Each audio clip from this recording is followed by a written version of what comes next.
From Central Asia, there were over 4,000 people who came across our borders using an ISIS-affiliated network. Those who were arrested, only 8 were either deported or remained in custody. Only 8. 98% drop in crossings on the southern border. We're not yet at 100% operational control. Thank you, Mr. Vice President, for your leadership in bringing the country's attention to what has been happening here at the border and the significant change that has already occurred under the short time that President Trump has been in office.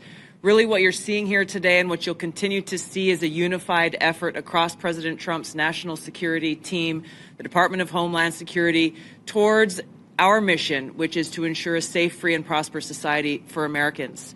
As Director of National Intelligence, there are a number of areas where we are focused. The President talked about in his speech, over 21 million people have come across our borders illegally under Joe Biden's administration. There are many of them that we don't know who they are. They have not been vetted. We don't know where they are. I'll give you one quick example of one of the problems that we are getting after.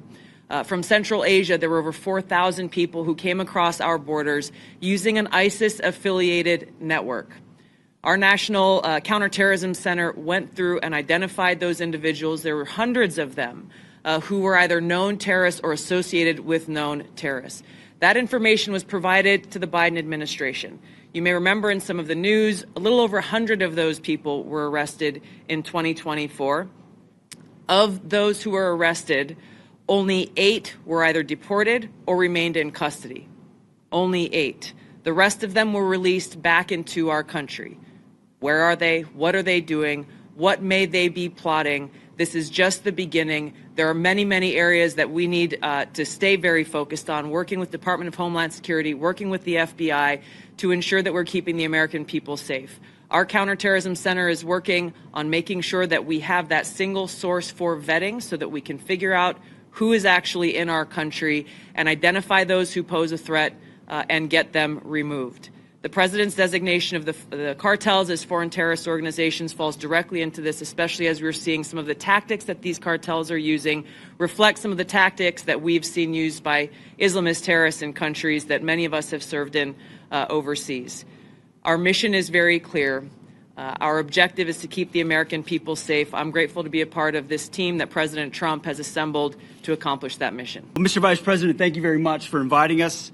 It's great to be here with you, with the director, with our fellow friends in civilian clothes and in other shades of green. This is a demonstration of a true partnership on the southern border. As President Trump has made clear on the campaign trail and from day one and last night, border security is national security.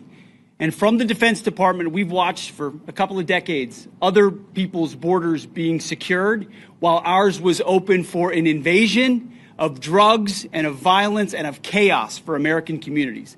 That stops under President Trump.